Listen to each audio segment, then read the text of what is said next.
నమస్తే. ప్రస్తుతం మనతో పాటు ఉన్నారు reasons beyond founder and president doctor Anil గారు. నమస్తే అండి అనిల్ గారు. నమస్కారం అండి. నమస్కారం.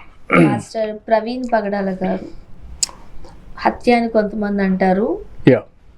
ఓకే, అది సెల్ఫ్గా జరిగిందని మరికొంతమంది అంటారు. ఏది ఏమైనా భౌతికంగా అయితే ఆయన మన మధ్య లేరు. ఆయన మాటలు ఉన్నాయి సజీవంగా. 1 year అవుతుంది. లైక్ ప్రవీణ్ పగడాల చాలా చాలా చాలా పెద్ద మనిషి. భారతదేశంలో చాలామంది రిఫార్మర్స్ ఉన్నారు. ఏమంటారు, బిఆర్ అంబేద్కర్ కానీ, లేకపోతే స్వామి వివేకానంద, తర్వాత వచ్చేసి రాజా రామ్మోహన్ రాయ్, తర్వాత మహాత్మా గాంధీ, జ్యోతిరామ్ ఫూలే, తర్వాత ప్రవీణ్ పగడాల. ఎగ్జాక్ట్లీ 1 year క్రితం ఆయన గురించి చాలామందికి తెలియదు. ఎగ్జాక్ట్లీ 1 year క్రితము ప్రవీణ్ పగడాలంటే మొన్న సీఎం చంద్రబాబు కూడా ఒక పాస్టర్ తాగొచ్చి చనిపోయాడు అంటున్నాడు. ప్రవీణ్ పగడాల లాంటి వాళ్ళు బతికుంటే అట్లాంటి వాళ్ళకి మనుగడ ఉండదు. అట్లాంటి ప్రశ్నించేటువంటి గొంతుక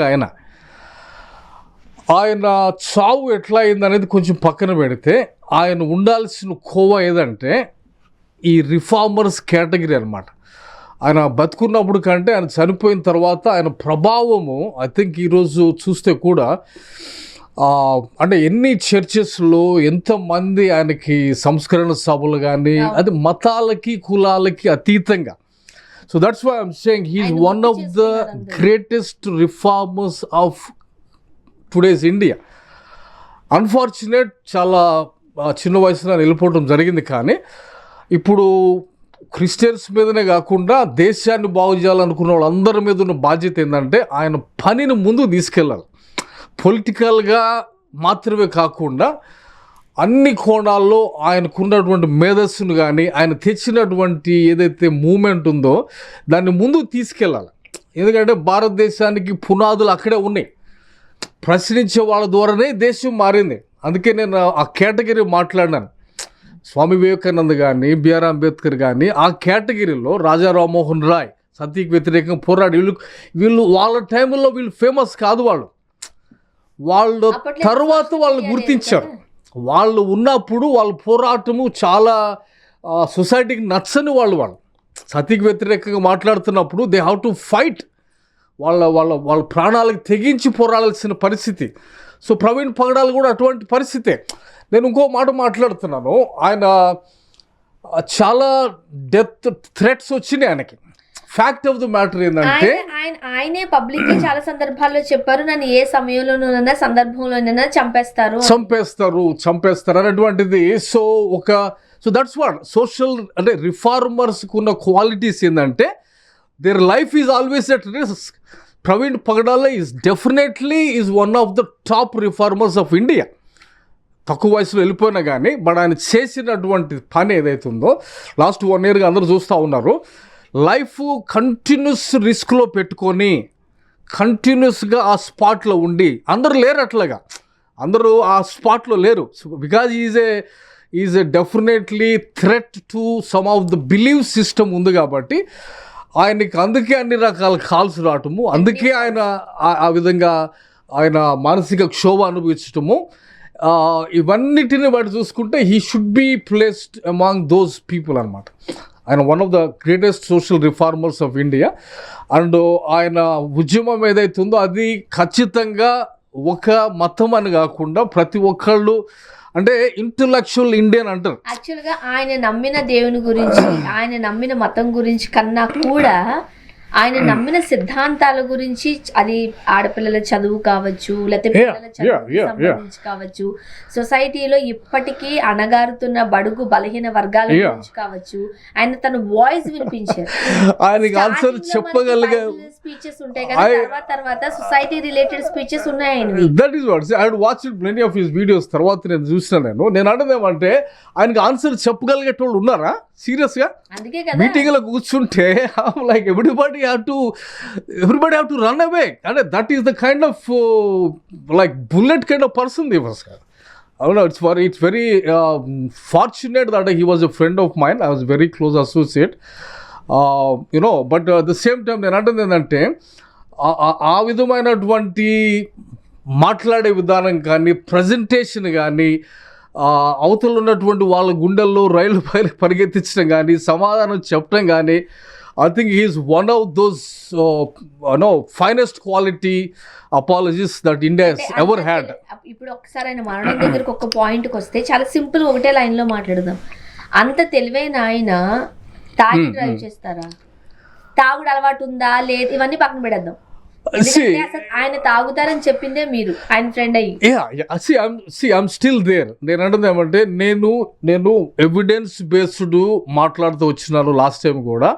నేను ఇప్పటికి అదే మాటకి కట్టుబడి ఉన్నాను. నేను మాట్లాడుతుంది ఏంటంటే పక్కన పెడితే తాగి డ్రైవ్ చేసే అంత ఆయన తాగుతాడా లేదా, తాగి డ్రైవ్ చేశాడా, యాక్సిడెంట్ చేసుకున్నాడా అనేది అన్నీ మనం కంక్లూడ్ చేసేసి ఎవిడెన్స్ మీద మనం వెళ్ళి అది వేరే మతాల మీదకి మనం తోసేయడం తప్పు అని చెప్పి నేను ఖండించిన పర్సన్ని నేను ఇంకా అదే మాట కట్టుబడి ఉన్నా. నేను ఒక మాట చెప్తుంది ఏమంటే అడుగుతాను, మీరు డ్రింక్ చేస్తారు? నేను డ్రింక్ చేయను. అంటే మీకు అలవాటు లేదా, లేకపోతే మీరు నమ్మారు కాబట్టి చెయ్యరు అనే దానికి రీజన్స్ మాట్లాడదాం మనం. అలవాటు ఉండదు, అలవాటు లేక చేయరా? మేబీ మీరు కూడా క్రిస్టియన్ అని నేను అనుకుంటున్నాను కాబట్టి, క్రిస్టియన్ కాబట్టి చర్చ్కి వెళ్ళే వాళ్ళు యూజువల్లీ డ్రింక్ చేయరు, చేయకూడదు అంటారు కాబట్టి ఆ పర్సెప్షన్ లో చేయరా? అట్లేం లేదు. అంటే నేను డ్రింక్ చేయలేదు. ఎందుకంటే బట్ నాకు చాలా మంది, నాకున్న సర్కిల్ మొత్తం అంత తాగే వాళ్ళు ఉండేవాళ్ళు. నాకున్న సర్కిల్ మొత్తం తాగేటి వాళ్ళు, బాటిల్స్ పెట్టుకొని తిరిగేటి వాళ్ళు, నా జేబులో కూడా బాటిల్ పెట్టి ఉండేది. అంతా కలిసి ఉన్నా కానీ నేనైతే ఎప్పటికీ డ్రింక్ చేయలేదు. ఫార్చునేట్లీ ఎక్కడైనా మీ జేబులో ఎవరైనా అలా బాటిల్ పెట్టిన తర్వాత ఏదైనా ఒక ఇన్సిడెంట్ లో మీరు మాట్లాడాల్సి వచ్చింది అనుకోండి, మీరు తాగుతున్నట్టేగా, మీ జేబులో బాటిల్ ఉంది కాబట్టి. అంటే టాకింగ్ నేను చాలా ఏమంటారు ఇంటర్మీడియట్ లో కాలేజీలో ఉన్నప్పుడు మాట్లాడుతున్న విషయాలు ఇవి. బట్ నేను మాట్లాడుతుంది ఏంటంటే ఆయన మాత్రాన మీరు తాగుతున్నట్టు కాదు కదా. ఆయన తాగాడా? అంత తెలివైన ఆయన, అంత ఇంటెలెక్చువల్, తాగి డ్రైవ్ చేస్తారా? తనను తాను మర్చిపోయారంటే issue is now in the court కాబట్టి, కోర్టులో ఉంది కాబట్టి నేను మాట్లాడుతుంది ఏమంటే ఎవిడెన్స్ తో ఉంది. థ్యాంక్ గాడ్ మనకేమంటే కొంతమంది బలమైన నాయకులు ఉన్నారు కాబట్టి, హర్ష్ కుమార్ గారు లాంటి వాళ్ళు, ఆయన్ని ఖచ్చితంగా అభినందించాలి. ఆ కేసు ఏదైతే ఉందో దాన్ని ఇంకా తీసుకొని పోరాడుతున్నాడు. ఆయన పోరాటానికి సంపూర్ణ మద్దతు అయితే ఇస్తున్నాను నేను, నో ప్రాబ్లం. అందులో ఆయన పోరాడాలి.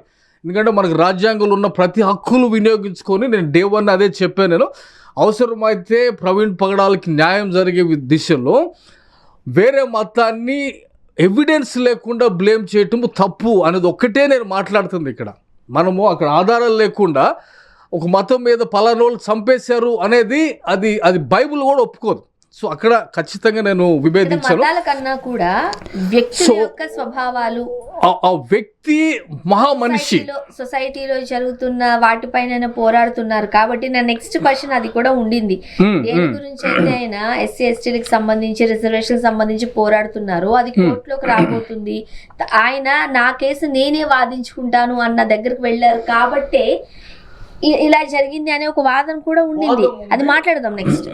ఆ వాదం ఉంది, దాన్ని బలంగా విలిపించాలి, ఖచ్చితంగా కోర్టులోకి వెళ్ళి ఫైట్ చేయాలి. ఇక్కడ ఇష్యూ ఏంటంటే మనకి ఎవిడెన్స్ కావాలి, కోర్టులో ఉంది ఇష్యూ కాబట్టి, లీగల్ బ్యాటిల్ ఉన్నాం కాబట్టి ఆ దిశలో వెళ్ళాల్సిందే.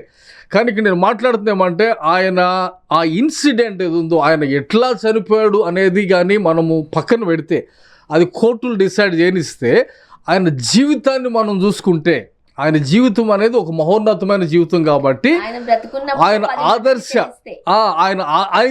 ఆయన బతుకున్నప్పుడు ఆయన ఇంత పెద్ద మనిషి అని తెలియదు. బ్రతుకున్నప్పుడు ఆయన గురించి 10 మందికి తెలిస్తే, ఆయన చనిపోయిన తర్వాత లక్షల మందికి nationally, internationally the issue has become an international issue. It is not a national issue, regional issue కూడా కాదు. ఇంటర్నేషనల్గా నాకే చాలా కాల్స్ వచ్చినాయి. చాలామంది ఎన్ఆర్ఐస్ కానీ, బయట ఉన్న వాళ్ళు కానీ చాలామంది నాతో మాట్లాడటం జరిగింది. So it is an international issue. Concerns తోటి మాట్లాడారు. అంటే ఇండియాలో ఉన్న పర్సిక్యూషన్ పరిస్థితి ఏంటి, హత్య, యాక్సిడెంటా ఏంటి అనేది చాలామంది డిస్కషన్ అయింది. సో ఇంటర్నేషనల్ ఇష్యూ కాబట్టి ఇది ఒక మహోన్నతమైన వ్యక్తికి సంబంధించింది. ఆయన పని గురించి నేను మాట్లాడుతుంది. ఆయన పని అనేది భారతదేశానికే ఒక నిర్దేశం చూపించగలిగేది. ఆయన క్వశ్చన్ చేసే తత్వం అనేది అది చాలా అవసరం. క్రిస్టియన్స్కే కాదు, అది భారతీయులందరికీ ప్రవీణ్ పగడాల అవసరం ఉంది. ఆయన 45 సంవత్సరాల మనిషి అయినా కానీ ఆయనలో ఉన్నటువంటి ధైర్యం ఏదైతుందో అది హిందూ అవలంబించుకోవాలా, ముస్లిం తీసుకోవాలా, క్వశ్చన్ చేసి లోతుల్లోకి వెళ్ళి ప్రతిదాన్ని ఆయన బయటికి లాగాడు.